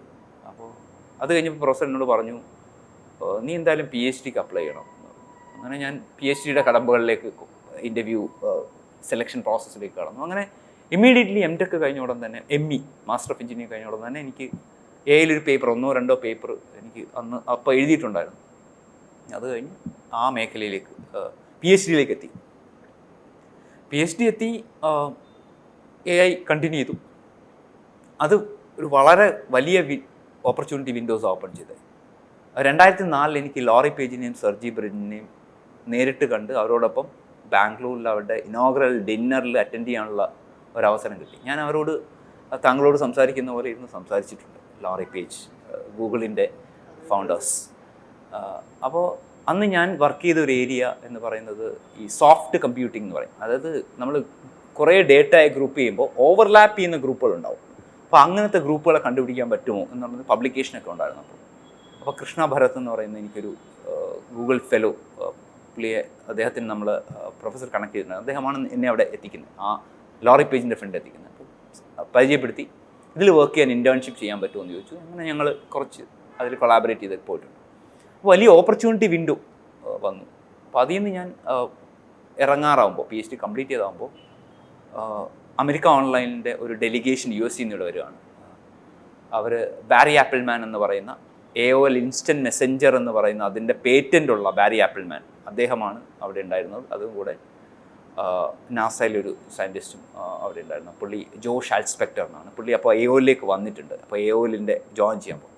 അപ്പോൾ ജോഷും ബാരി ആപ്പിൾമാനും നിന്ന റൂമിലേക്ക് എൻ്റെ ഒരു സീനിയറും അവിടുത്തെ പ്രൊഫസറായിട്ടുള്ള ചിരഞ്ജീവ് ഭട്ടാചാര്യ എന്ന പ്രൊഫസർ, അപ്പോൾ M&Mൻ്റെ സ്റ്റുഡൻറ്റ് തന്നെയാണ്. അപ്പോൾ ചിരഞ്ജീവ് എന്നോട് പറഞ്ഞു, why don't you meet dum.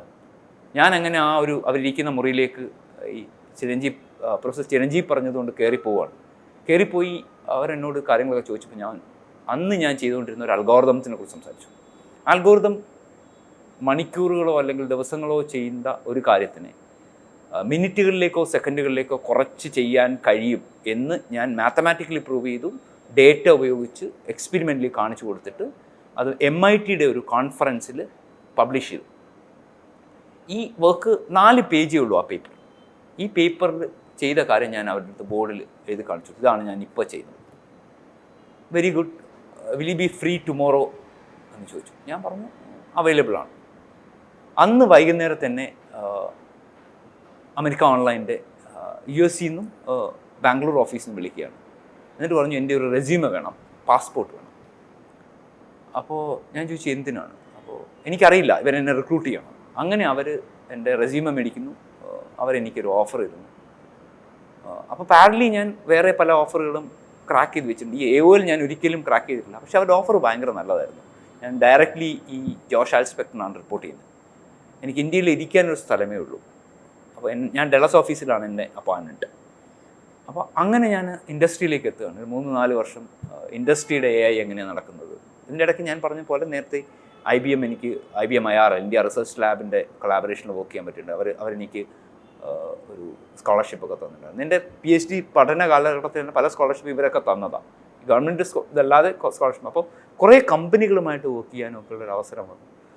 അത് കഴിഞ്ഞിട്ട് ഞാൻ AOL വർക്ക് ചെയ്ത് 4 വർഷമൊക്കെ ആയപ്പോഴാണ് ഞാൻ ഇൻഡസ്ട്രിയിൽ എന്തെങ്കിലും അക്കാഡമിക്കിലേക്ക് എത്തിയാലോ എന്ന് ആലോചിക്കുമ്പോൾ പ്രൊഫസർ ദബാഷിഷ് ചാറ്ററി IIM കോഴിക്കോട്ടെ ഡയറക്ടർ, അദ്ദേഹത്തിനെ ആകസ്മികമായിട്ട് ഇങ്ങനെ ഒരു ഇൻട്രാക്ട് ചെയ്യാനുള്ള അവസരം വരുന്നു. അപ്പോൾ പുള്ളിയോട് ഞാൻ പറഞ്ഞതൊരു മാസത്തിൽ 3 ദിവസം വന്ന് പഠിപ്പിക്കാൻ എനിക്ക് ആഗ്രഹമുണ്ട് എന്നുള്ള രീതിയിലാണ് പറഞ്ഞത്. പക്ഷെ പുള്ളി അപ്ലൈ ചെയ്യാൻ പറഞ്ഞു. ഞാൻ അപ്ലൈ ചെയ്തു. മേ ബി ഒരു 1-2 മാസത്തിനുള്ളിൽ അദ്ദേഹം എനിക്കൊരു ഓഫർ ലെറ്റർ എത്തിച്ചു. എന്ന് വെച്ചാൽ എൻ്റെ ഇൻ്റർവ്യൂ പ്രോസസ്സ് വളരെ മാനേജറായിട്ട് ചെയ്തു. അങ്ങനെ എനിക്ക് ഒരു ഓഫർ തന്നു. ഞാൻ അങ്ങനെ IIM കോഴിക്കോട് എത്തി. അവിടെയും ഈ ഡേറ്റ എനിക്ക് തന്നിരുന്ന ജോലി ഇതാണ്, ഈ ഡേറ്റ ഇൻ്റലിജൻസ് MBA കരിക്കുലത്തിൽ കൊണ്ടുവരാൻ പറ്റുമെന്നുള്ളതാണ്. അപ്പോൾ അങ്ങനെ ഒരു കോഴ്സ് ഡിസൈൻ ചെയ്തു. എറണാകുളത്തുള്ള ഒരു പോസ്റ്റ് ഗ്രാജുവേറ്റ് പ്രോഗ്രാമുണ്ട്, എക്സിക്യൂട്ടീവ് പ്രോഗ്രാം. അതിൻ്റെ ഒരു ഡിസൈനിൻ്റെ ഭാഗമായി അങ്ങനെ 2-3 വർഷം 2.5 വർഷത്തോളം IIM നിന്നു. അത് കഴിഞ്ഞിട്ട് പേഴ്സണലി ഞാൻ ട്രിവാൻഡ്രത്തേക്ക് മൂവ് ചെയ്യാനുള്ള എനിക്കൊരു പേഴ്സണൽ ഇൻട്രസ്റ്റ് ഉണ്ടായിരുന്നു. ദർ വാസ് ഒരു കമ്പൽഷൻ ഉണ്ടായിരുന്നു. അപ്പോൾ അങ്ങനെ ഞാൻ ഈ തിരുവനന്തപുരത്തേക്ക് പല ഓപ്ഷൻസ് നോക്കി. അങ്ങനെ നോക്കിയ 2 ഓപ്ഷനിലാണ്. ഒന്ന് ഈ IIITM ഡിജിറ്റൽ യൂണിവേഴ്സിറ്റിയുടെ മുമ്പുള്ള അവതാർ എന്ന് പറഞ്ഞാൽ അതാണല്ലോ ഈ ഡിജിറ്റൽ യൂണിവേഴ്സിറ്റി ആയി. അപ്പോൾ അതുണ്ട്. രണ്ടാമത് IIST സ്പേസ് ടെക്നോളജി. ഈ 2 ഓപ്ഷനാണ് എൻ്റെ മുന്നിലുണ്ടായിരുന്നത്. അപ്പോൾ അവരാണ് എനിക്ക് മൂവ് ചെയ്യാനുള്ള സ്ഥലം ആയി മാറിയത്.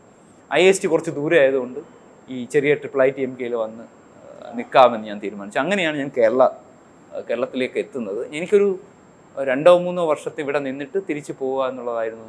അങ്ങനെ ഒരിക്കലും നിൽക്കാനുള്ള ആഗ്രഹത്തിലൊന്നും ഈ IIITMKയിൽ വന്ന ആളല്ല.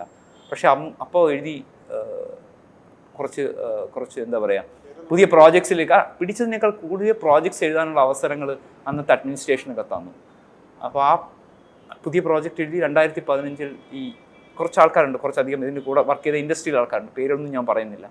അപ്പോൾ ആ ആൾക്കാരും ഈ അന്നത്തെ IIITMK അഡ്മിനിസ്ട്രേഷനും അന്നത്തെ ഗവൺമെൻറ് 2015 ആ ഗവൺമെൻറ് എക്കോസിസ്റ്റം ഒക്കെ അതിന് വളരെ സപ്പോർട്ടീവായിട്ട് നിന്നു. അപ്പോൾ ആ പ്രപ്പോസൽ പോയി മേക്കർ വില്ലേജ് 2015. എൻ്റെ പേര് അതിൽ പ്രിൻസിപ്പൽ ഇൻവെസ്റ്റിഗേറ്റർ, അതായത് പ്രൊഫസർ ഇൻചാർജ്. അതായത് 48 കോടി മറ്റേ ആദ്യത്തെ പ്രപ്പോസൽ, അതായത് 42-ലാണ് ഇത് ഇംപ്ലിമെൻറ്റ് ചെയ്തത്. ആ പ്രോജക്റ്റ് വന്നു. അപ്പോൾ പ്രോജക്റ്റ് വന്ന് പ്രിൻസിപ്പൽ ഇൻവെസ്റ്റിഗേറ്റർ ആയ 4 വർഷമോ 5 വർഷം മറ്റാണ്. അപ്പോൾ അത്രയും കാലം പിന്നെ നിൽക്കണം. അപ്പോൾ അതങ്ങ് കണ്ടിന്യൂ ചെയ്തു, അത് ഇംപ്ലിമെൻറ്റ് ചെയ്തു. അത് വന്നപ്പോൾ ബ്ലോക്ക് ചെയിൻ അക്കാഡമി എന്ന് പറയുന്ന പുതിയ അവസരം വന്നു ഈ അടുത്ത ഗവൺമെൻറ്റിൽ 18. അപ്പോൾ അതിലേക്ക് പോയി. അപ്പോൾ അങ്ങനെ കണ്ടിന്യൂ ചെയ്ത് ആക്ച്വലി ഇങ്ങനെയുള്ള പുതിയ ഇൻ്റർവെൻഷനിൽ വർക്ക് ചെയ്യാനുള്ള ഒരു ഇൻട്രസ്റ്റും പാഷൻ്റെയൊക്കെ പുറത്ത് പെട്ടുപോയതാണെന്ന് തന്നെ പറയേണ്ടി വരും. അല്ലെങ്കിൽ ഞാൻ എന്നേ കേരളം വിട്ടേനെ. കാരണം വേറെ ഒന്നുമല്ല, ഓപ്പർച്യൂണിറ്റി സ്പേസസ് വളരെ വലുതാണ്. ഞാൻ അൽഗോരിതം ഡിസൈനറാണ്. എനിക്കിന്നും ബാംഗ്ലൂരിൽ ഈ പറയുന്ന കമ്പനികളുടെ ഏതിൻ്റെയും ആറാണ്ടി ലാബിലേക്ക് തിരിച്ചു പോകാം. അപ്പോൾ ഞാൻ പറഞ്ഞു വന്നത് പോകാം. അപ്പോൾ ഞാൻ പറഞ്ഞു വന്നത് ഒരു പാഷൻ്റെ പുറത്ത് മാത്രം നിൽക്കുന്ന ഒരുപാട് ആൾക്കാർ എന്നെപ്പോലെ ഈ കേരളത്തിനുള്ളിലുണ്ടാവും.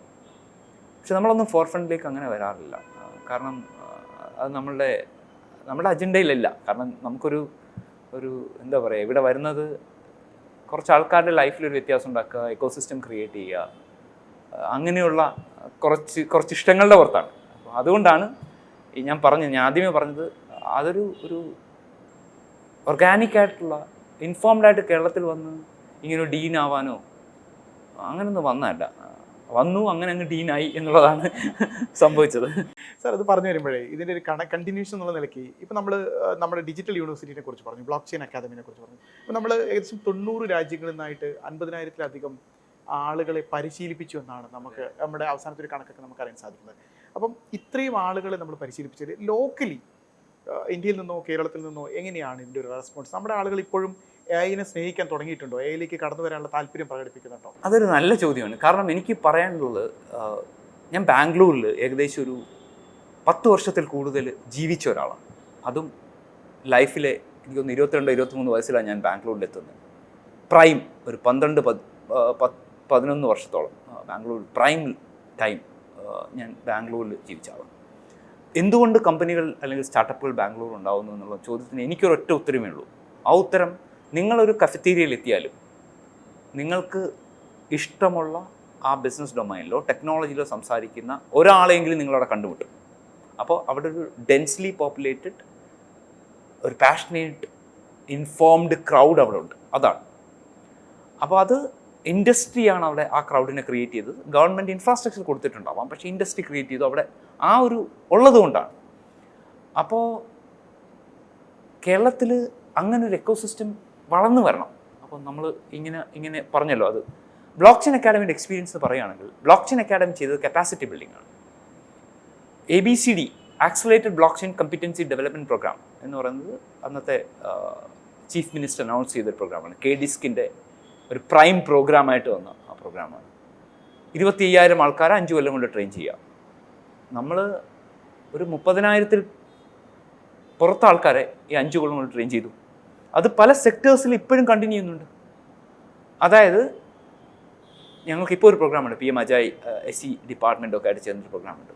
ബ്ലോക്ക് ചെയിനിൽ ഇപ്പോൾ ചെയ്യുന്ന ഒരു 100 പിള്ളേരോളാണ് ഒന്ന് പഠിക്കുന്നത്. ഇപ്പോൾ ഇങ്ങനെ ലൈവായിട്ട് പഠിച്ചിട്ട് പോകുന്നത്. ഈ 100 പിള്ളേരെ നമ്മൾ പ്ലേസ് ചെയ്യുന്നുണ്ട്. ഇത് പല മേഖലകളിൽ സോഷ്യലി എംപവേർഡ് ആവേണ്ട ആൾക്കാരാണ്. ഇത് ഞാൻ ഈ PM അജയ് മാത്രമല്ല പറഞ്ഞു, എല്ലാ സെക്ടേഴ്സിലും ഉണ്ട്. അതായത് ഹൈ എന്താ പറയുക, ലോ ഇൻകം ഗ്രൂപ്പ് ഓഫ്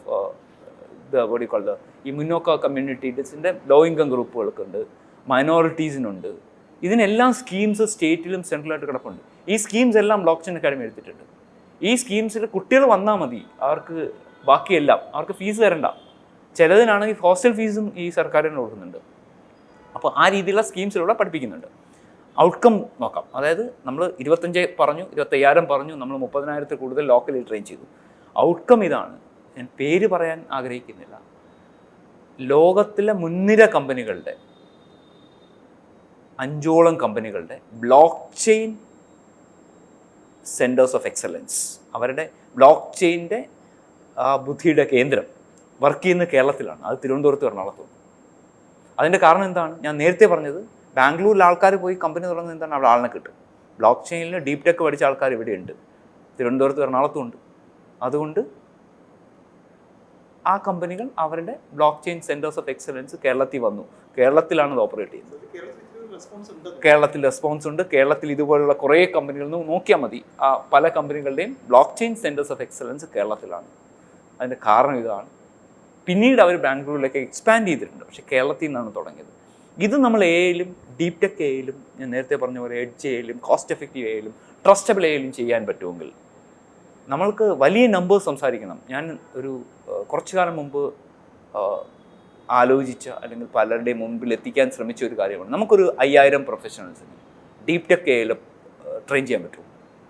അത് ഇൻഡസ്ട്രിയും ഗവൺമെൻറ്റും എല്ലാം ഒന്നിച്ച് വന്നിട്ട് അങ്ങനെ ചെയ്യാൻ പറ്റും. അപ്പം ഈ 5000 പേരെ ഒന്നും ട്രെയിൻ ചെയ്യാനുള്ള കപ്പാസിറ്റി ഇപ്പോഴത്തെ നമ്മുടെ സെൻറ്ററിന് പ്ലാൻ ചെയ്തിട്ടില്ല. പക്ഷേ 1600 പേരെ ട്രെയിൻ ചെയ്യാനുള്ള ഒരു മൂവിലേക്കാണ് നമ്മൾ വരുന്നത്. അതായത് ഡീപ് ടെക്കിൽ കുറഞ്ഞ പക്ഷം നേരത്തെ ബ്ലോക്ക് ചെയിനിൽ 5 കമ്പനികൾ വന്നിട്ടുണ്ടെങ്കിൽ ഒരു 2-3 കമ്പനിയുടെയെങ്കിലും ഡീപ് ടെക് AI ഒരു അടുത്ത 3 to 5 ഇയേഴ്സിൽ നമ്മൾ കേരളത്തിലെത്തിക്കും. അതിന് ഉള്ള ഒരു ട്രെയിനിങ് പ്രോഗ്രാംസ് കേരളത്തിലെ കുട്ടികൾക്ക് വർക്ക് ചെയ്യാൻ പറ്റുന്ന കേരളത്തിലെ ക്വസ്റ്റ്യൻ നമ്മൾ പറയുന്നില്ല ബ്രെയിൻ ഡ്രെയിൻ. ഡള്ളസിൽ ജോലി കിട്ടിയ എനിക്ക് മൂവ് ചെയ്യാൻ ഓപ്ഷൻ ചോദിച്ചപ്പോൾ അവർ അയർലൻഡിലേക്ക് വരാൻ പറഞ്ഞു. അപ്പോൾ അയർലൻഡിൽ പറ്റില്ല എന്ന് പറയുമ്പോൾ അവർ പറഞ്ഞു എന്നാൽ ബാംഗ്ലൂരിലിരുന്നു, കസേര മാത്രം ബാംഗ്ലൂരിൽ, ജോലി അമേരിക്കയിൽ. ഇത് നടക്കുന്നത് 2007 അത് കഴിഞ്ഞ് ഞാൻ ബാംഗ്ലൂർ വഴി കോഴിക്കോടെത്തി, കോഴിക്കോട് നിന്ന് തിരുവനന്തപുരത്ത് വന്നു. ഇവിടെ വന്നിട്ട് പ്രൈമറിലി എന്തെങ്കിലും ചെയ്യാൻ ശ്രമിക്കുന്നു. 2004 ആളുകൾ ഈ 2006 ആളുടെ സ്വപ്നമല്ലേ ഈ US അങ്ങോട്ട് കുടിയേറുകയെന്ന്. എനിക്ക് ജോലി കിട്ടിയ അവിടെയാണ്. അപ്പം ഞാൻ പറഞ്ഞത് ഇതുപോലെ ഒരു റിവേഴ്സ് വരുന്ന ആൾക്കാർ ഒരുപാട് പേരിടുന്നുണ്ട്. നമ്മൾ ആദ്യം ചെയ്യേണ്ടത് കേരളത്തിലെ അല്ലെങ്കിൽ മലയാളികളുടെ ഡീപ് ടെക് AI ടാലൻറ്റിൻ്റെ ഒരു വലിയ ഒരു നോളജ് ബേസ് ഉണ്ടാക്കുക, ഒരു റെപ്പോസിറ്ററി ഓഫ് എക്സ്പെർട്ടൈസ്. അത് സ്റ്റേറ്റ് സപ്പോർട്ട് ചെയ്യുകയാണെങ്കിൽ I would be more than happy to lead it. അങ്ങനെ ഒരു റെപ്പോസിറ്ററി ഉണ്ടാക്കണം. അറിയുന്ന ആൾക്കാർ, PPT ആൾക്കാരല്ല. നമ്മുടെ PPT ആൾക്കാർ ഒരുപാട് പേരുണ്ട്. ഞാൻ ഒരു കാര്യം പറയാം, 99% ആൾക്കാർ ഈ സോഷ്യൽ മീഡിയയിലെ AI എക്സ്പേർട്സ് എന്ന് പറയുന്ന ആൾക്കാർക്ക് AI കുറിച്ച് ഒന്നും അറിയില്ല. അതായത് ഗൂഗിൾ എന്താണെന്ന് എന്നോട് ചോദിച്ചാൽ ഗൂഗിൾ നിങ്ങളുടെ പുസ്തകത്തിൻ്റെ ബാക്കിലുള്ള റിവേഴ്സ് ഇൻഡെക്സ് ആണ്. അങ്ങനെ ഒരു റിവേഴ്സ് ഇൻഡെക്സ് വെബിനെ കുറിച്ച് ക്രിയേറ്റ് ചെയ്യാൻ പറ്റുമെങ്കിൽ ആ ഇൻഡെക്സിൻ്റെ പേരാണ് ഗൂഗിൾ. ആ ഇൻഡെക്സ് മാനേജ് ചെയ്ത് നിങ്ങൾക്ക് ഫ്രാക്ഷൻ ഓഫ് എ സെക്കൻഡ് ഇൻഡെക്സിൽ നിന്ന് പോയി കാര്യങ്ങളെടുത്ത് ഈ വാക്കുകളുള്ളത് ഈ സ്ഥലങ്ങളിലാണ്, അത് റിവേഴ്സ് ഇൻഡെക്സ് ആണ് എന്ന് പറയുന്ന ഒരു മെക്കാനിസം, അതിന് ഗൂഗിൾ ഫയൽ സിസ്റ്റം എന്ന് പറയുന്നത്. ഇതുണ്ടാക്കിയ ആളുടെ പേര് ജെഫ്രി ഡീൻ എന്നാണ്. ഈ ജെഫ്രി ഡീനിനെ എത്ര മലയാളികൾക്കറിയാം? ഞാൻ ചോദിച്ചത് ആ ജെഫ്രി ഡീൻ്റെ ഇൻഫ്രാസ്ട്രക്ചർ ഉള്ളതുകൊണ്ടാണ് ലാറി പേജിൻ്റെയും സെർജി ബ്രിൻ്റെയും ഐഡിയ ഗൂഗിൾ ശരിക്കും സക്സസ്ഫുൾ ആയത്. ഞാൻ പറഞ്ഞു വന്നത് മനസ്സിലായോ? അതായത് ഈ കുറേ ഡീപ്പ് ടെക്, കുറേ പൊസിഷനിങ്, അങ്ങനെയുള്ള കുറേ കാര്യങ്ങളുണ്ട് ഇതിൻ്റെ പിന്നിൽ. ഇത് ഒരു സുപ്രഭാതത്തിൽ ഇപ്പോൾ നമ്മൾ പറയുന്ന ഒരു അൽഗോരിതം ഉണ്ട് ഗൂഗിളിൻ്റെ, ലാറി പേജ് സെർജിബിൻ ഉണ്ടാക്കിയ പേജ് റാങ്ക് അൽഗോരിതം. എല്ലാവരും സെലിബ്രേറ്റ് ചെയ്യുന്നു. പേജ് റാങ്ക് അൽഗോരിതം എന്താണ്? ആയിരക്കണക്കിന് കാര്യങ്ങളുണ്ടെങ്കിൽ എങ്ങനെ റാങ്ക് ചെയ്യും? കാരണം പേജിനകത്ത് നമുക്ക് 20 എണ്ണത്തിനെ ഡിസ്പ്ലേ ചെയ്യാൻ പറ്റുള്ളൂ. അപ്പോൾ അത് എങ്ങനെ പ്ലേസ് ചെയ്യും? ഈ പേജ് റാങ്ക് അൽഗോരിതം പണ്ട് ബേസ്ബോൾ റാങ്കിങ്ങിന് കാലാകാലങ്ങളായിട്ട് ലോകത്ത് ഉപയോഗിച്ചിരുന്ന അൽഗോരിതമാണ്. അതിനെ ഒന്ന് പൊസിഷൻ ചെയ്ത് അവർ ചെയ്തിട്ടുള്ളൂ. കാരണം അവരൊരു ഐഡിയ പ്രപ്പോസ് ചെയ്തു. ആ ഐഡിയയുടെ ഇംപ്ലിമെൻറ്റേഷനിലാണ് ശരിക്കും ടെക്കും ഞാൻ നേരത്തെ പറഞ്ഞ ജെഫ്രി ഡീൻ പോലുള്ള ആൾക്കാരുടെ കോൺട്രിബ്യൂഷൻസ് ഒക്കെ വന്നത്. അതിനെ എടുത്ത് ഓപ്പൺ സോഴ്സ് ചെയ്ത് യാഹുവും അമേരിക്ക ഓൺലൈനും കൂടെ ഓപ്പൺ സോഴ്സ് ചെയ്തു. അതിൻ്റെ പേരാണ് ഹഡൂപ്പ്. അതിൻ്റെ മുന്നിൽ ആൾക്കാർ ബിൽഡ് ചെയ്തൊരു ഒരു ടെക്നോളജി സ്റ്റാക്ക് ഉണ്ട്, ബിഗ് ഡേറ്റ സ്റ്റാക്ക്. ആ ബിഗ് ഡേറ്റ സ്റ്റാക്ക് ഉണ്ടാകുമ്പോൾ ഞാൻ ഇൻഡസ്ട്രിയിലുണ്ട്. ഞാൻ ഈ ബിഗ് ഡേറ്റ സ്റ്റാക്ക് ഡെവലപ്പ് ചെയ്യുന്ന ഓപ്പൺ സോഴ്സ് ഗ്രൂപ്പിൻ്റെ ഭാഗമായി വർക്ക് ചെയ്തിട്ടുണ്ട്. ഞാൻ പറഞ്ഞു വന്നത് നമ്മൾ ബിഗ് ഡേറ്റ ഇന്ന് കോളേജുകൾ പഠിപ്പിക്കുകയാണ്. അപ്പോൾ ഈ കോളേജിൽ പഠിപ്പിക്കുന്ന ഈ ബിഗ് ഡേറ്റ സ്റ്റാക്ക് ഉണ്ടാക്കുന്ന ആ ഗ്ലോബലി ഉണ്ടാക്കുന്ന സമയത്ത് I was A part of it. ഞാൻ പറഞ്ഞ് മനസ്സിലായി. ഇതുപോലെ ഒരുപാട് ആൾക്കാർ ഇതോടൊപ്പം യാത്ര ചെയ്യുന്ന ആൾക്കാർ, നമ്മളുടെ മലയാളികൾ, നമ്മളുടെ ഇന്ത്യക്കാരുണ്ട്. അവരെ ഐഡൻറ്റിഫൈ ചെയ്ത് കൊണ്ടുവരണം. അല്ലാതെ നമ്മൾ ഈ നെറ്റിൽ നിന്ന് കിട്ടുന്ന PPT വെച്ചിട്ട് പ്രസൻറ്റേഷൻ മുതൽ പോളിസീസ് ഉണ്ടാക്കുകയും അത് ഇംപ്ലിമെൻറ്റ് ചെയ്യാൻ ശ്രമിക്കുകയും ചെയ്താൽ അവിടെയാണ് നമ്മുടെ ഫെയിലുവർ. നമ്മൾ ഇവാഞ്ചലിസ്റ്റുകളോ നമ്മൾ കുറേ സെലിബ്രേഷൻസ് ചെയ്യുന്ന ആൾക്കാരൊക്കെയാണ്. നമ്മൾ ശരിക്കും ഇംപ്ലിമെൻറ്റേഷൻ എന്ന് പറയുന്നത് ബുദ്ധിമുട്ടാണ്. കാരണം ഞാൻ ഈ മേക്കർ വില്ലേജിൻ്റെ കഥ പറയാം. മേക്കർ വില്ലേജ് ആ സമയത്ത് 3ഓളം ഇൻക്യൂബേറ്റേഴ്സിനെയാണ് government of India digital make in ഇന്ത്യയുടെ ഭാഗമായിട്ട് കൊണ്ടുവന്നത്. അതിൽ ശരിക്കും സക്സസ്ഫുൾ എന്ന് പറഞ്ഞാൽ മേക്കർ വില്ലേജേ ഉള്ളൂ.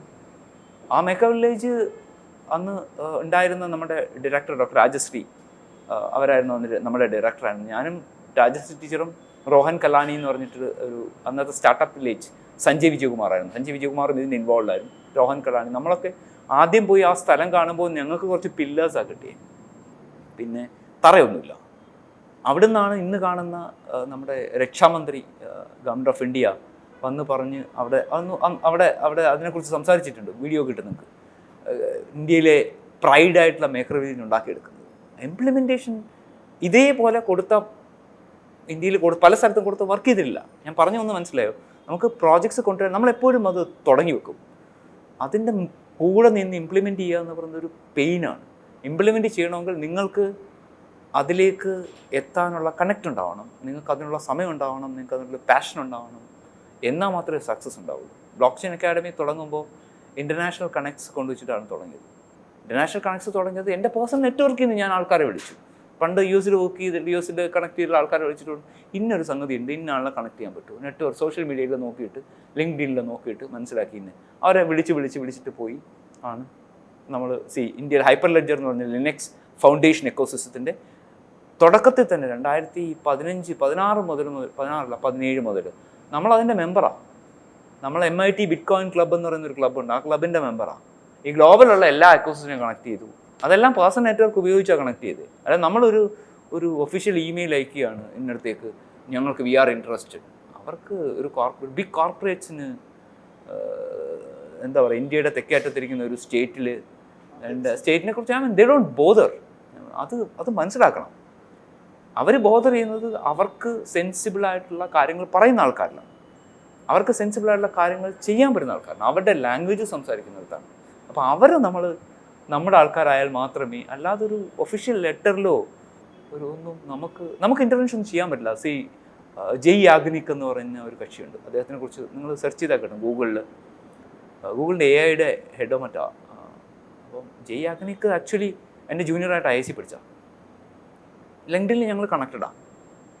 അപ്പം ഞാൻ പറഞ്ഞു വന്നത്, ഇപ്പോൾ ജയ് യാഗ്നിക്കിലേക്ക് എനിക്ക് എത്താൻ പറ്റുമോ എന്നുള്ളത് രണ്ടാമത്തെ ചോദ്യമാണ്. കാരണം അദ്ദേഹം ഇവിടെ വന്നാൽ ഇപ്പോൾ കാണുന്നത് പ്രൈം മിനിസ്റ്ററൊക്കെയാണ്.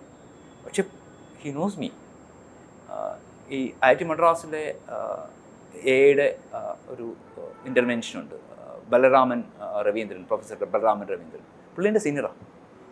ഞാൻ പറഞ്ഞൊന്ന് മനസ്സിലായി. ഇത് ആക്ച്വലി ഒരു ഹൈലി കണക്റ്റഡ് സിസ്റ്റം ഓഫ് ടെക്നോക്രാറ്റ്സിൻ്റെ മാത്രം ആക്സസ് ഉള്ള ഒരു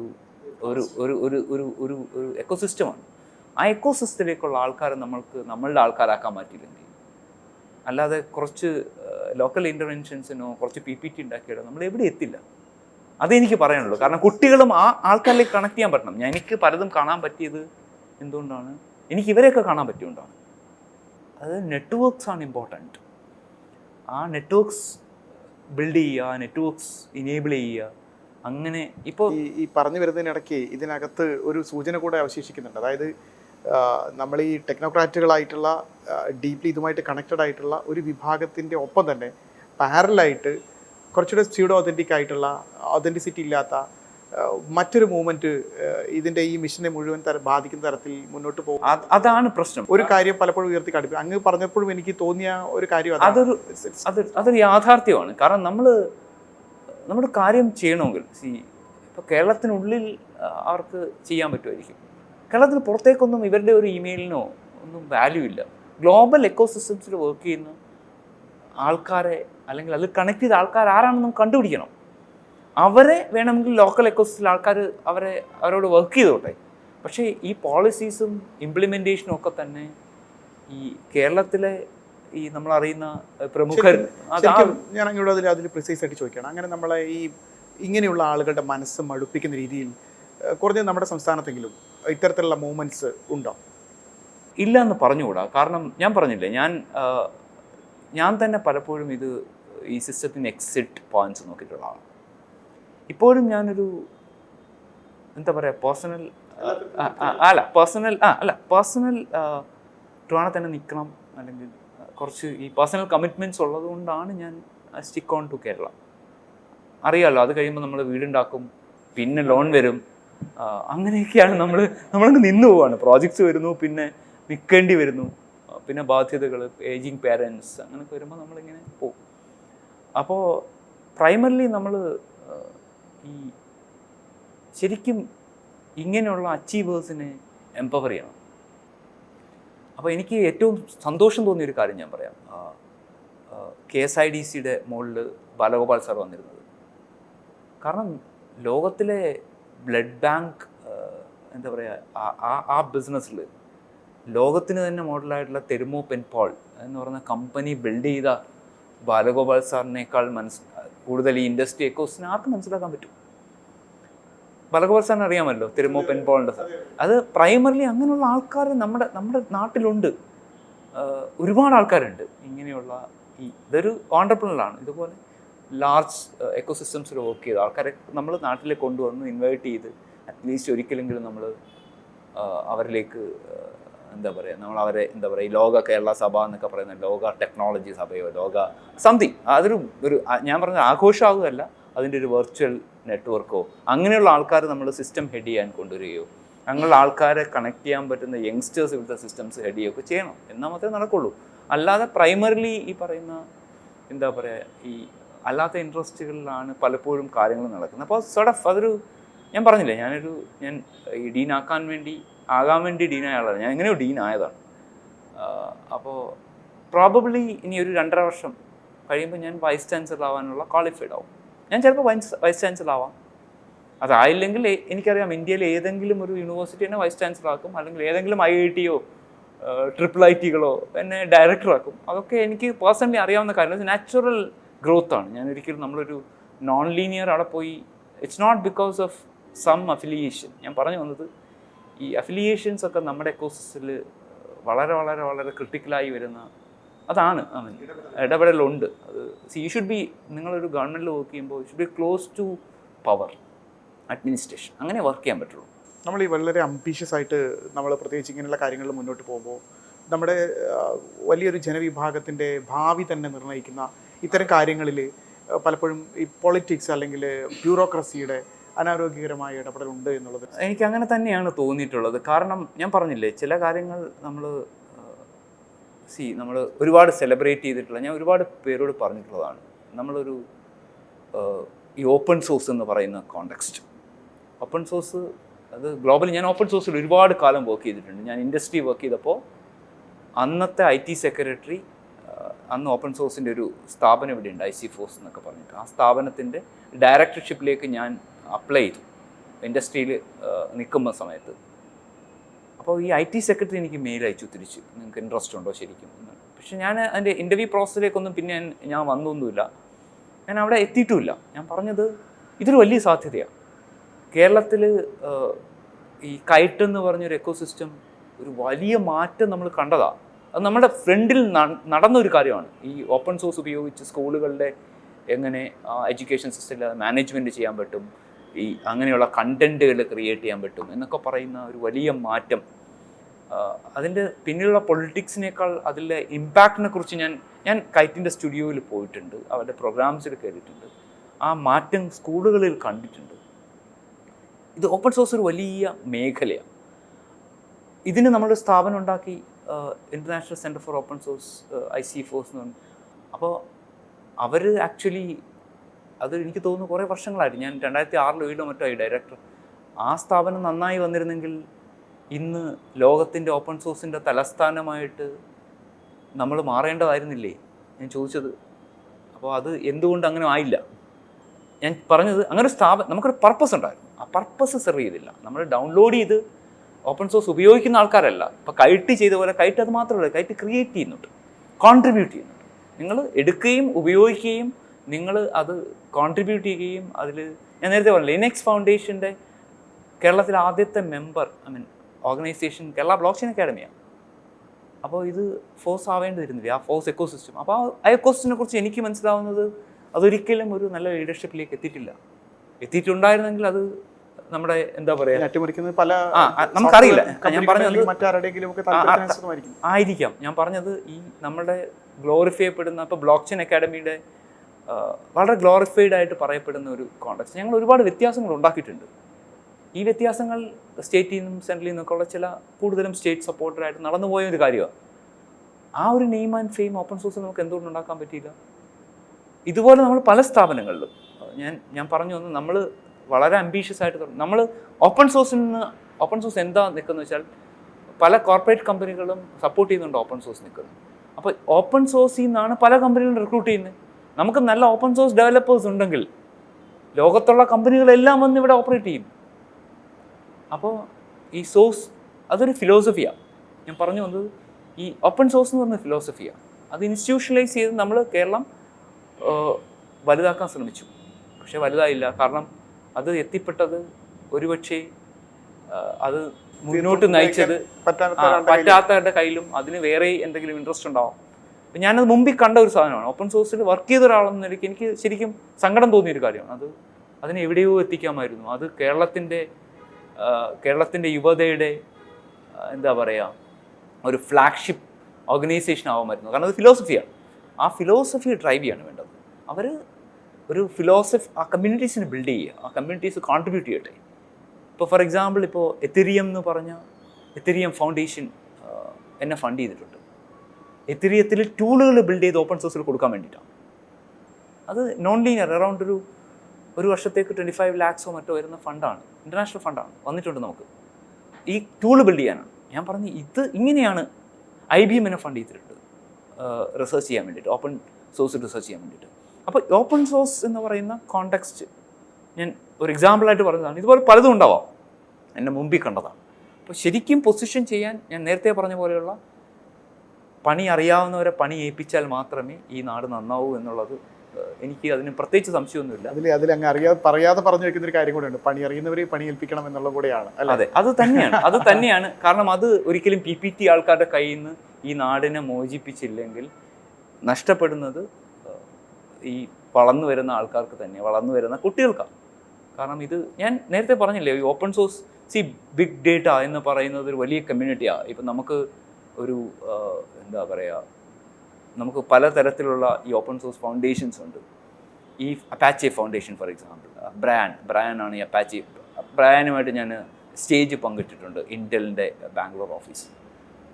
അപ്പോൾ ബ്രയാൻ അവർ തുടങ്ങിയതാണ് ഈ അപ്പാച്ചെ ഫൗണ്ടേഷൻ. അപ്പാച്ചെ ഫൗണ്ടേഷനകത്ത് ആക്റ്റീവായിട്ടുള്ള ആളുകളെ ഗൂഗിൾ പോലുള്ള കമ്പനികൾ ഡയറക്റ്റ്ലി റിക്രൂട്ട് ചെയ്യും. അപ്പം നമ്മുടെ ഈ കേരളം അപ്പാച്ചെ ഫൗണ്ടേഷൻ്റെ വലിയൊരു പവർ ഹൗസ് ആവണമായിരുന്നു, ലിനക്സ് ഫൗണ്ടേഷൻ വലിയൊരു പവർ ഹൗസ് ആവണമായിരുന്നു. അപ്പോഴാണ് നമ്മൾ കുട്ടികൾക്ക് അല്ലെങ്കിൽ നാട്ടിന് ഓപ്പർച്യൂണിറ്റി ക്രിയേറ്റ് ചെയ്യുക. അല്ലാതെ നമ്മൾ കുറച്ച് ഇവൻറ്റ്സ് നടത്തിയോ കുറച്ച് ഇനോഗ്രേഷൻസ് നടത്തിയോ കുറച്ച് ഫ്ലാഷി ബോർഡ്സ് വെച്ചാലൊന്നും global community doesn't care about you. അത് ഇറ്റ്സ് എ ഫാക്ട്. അപ്പോൾ അത് വിരലിച്ചുകൊണ്ടുന്ന കേരളത്തിലെ കുറേ സത്യങ്ങളുണ്ട്. കേരളത്തിലെ ഒരു രാഷ്ട്രീയ സാഹചര്യം, സാമൂഹിക സാഹചര്യത്തിലേക്കൊക്കെ അങ്ങ് പറയാതെ പറഞ്ഞു പോകുന്ന കുറേയധികം കാര്യങ്ങളുണ്ട്. പക്ഷേ നമ്മുടെ പ്രേക്ഷകരും അതേപ്പറ്റി വലിയ രീതിയിൽ ചിന്തിക്കുമെന്ന് ഉറപ്പാണ് ഇത് കേൾക്കുമ്പോഴൊക്കെ. അല്ല, അതിനൊരു എക്സാമ്പിൾ ഞാൻ പറയാം.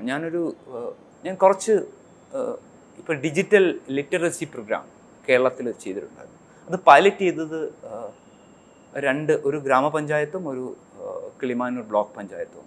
ഈ 2 ആൾക്കാരും അവരോട് ക്ലോസ് ആയിട്ട് ഞാൻ ഇൻട്രാക്ട് ചെയ്തിട്ടുണ്ട്. ഇൻട്രാക്ട് ചെയ്യുന്ന വെച്ചാൽ ഞാൻ അവിടെ പോയിട്ട് കിളിമാനൂരിലാണെങ്കിൽ ഞാൻ എന്താ പറയുക അവിടെ ഗ്രൗണ്ടിൽ പോയിട്ട് മെമ്പേഴ്സിന് സെഷൻസ് എടുത്തിട്ടുണ്ടായിരുന്നു. അപ്പം ഞാൻ അങ്ങനത്തെ അപ്പോൾ ആദ്യം എന്നോട് വന്ന ചോദ്യങ്ങളൊന്നും ഇതാണ്, ഈ പദ്ധതി വഴി ഞങ്ങൾക്ക് മൊബൈൽ ഫോൺ തരുമോ?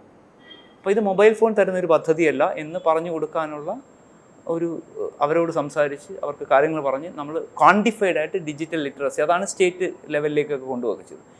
ആ ഗ്രൗണ്ട് റിയാലിറ്റീസ് അറിഞ്ഞിട്ട് വേണം നമുക്ക് ബിൽഡ് ചെയ്യാൻ. കേരളത്തിൽ താങ്കൾ പറഞ്ഞ നമ്മുടെ ഒരു സോഷ്യോ എക്കണോമിക് ഒരു സിറ്റുവേഷൻസ് ഉണ്ട്. ആ സിറ്റുവേഷൻസ് അറിഞ്ഞ് നമ്മുടെ നാട്ടിൽ ഞാൻ പറഞ്ഞില്ലേ, നമുക്ക് ഇന്നും ഞാൻ പറയുന്നു, നമുക്ക് വലിയ ഓപ്പർച്യൂണിറ്റീസ് ക്രിയേറ്റ് ചെയ്യണമെങ്കിൽ ബാക്കിയുള്ള സംസ്ഥാനങ്ങളെ അപേക്ഷിച്ച് നമുക്ക് ലാൻഡില്ല, ഒരുപാട് ട്രാൻസാക്ഷണൽ കേപ്പബിലിറ്റീസ് ഉള്ള ഒരു സമൂഹം നമ്മുടെ മുന്നിലുണ്ട്. പക്ഷെ അത്രത്തോളം ട്രാൻസാക്ഷണൽ കേപ്പബിലിറ്റി ഇല്ലാത്ത ഗവൺമെൻറ് ആവാം.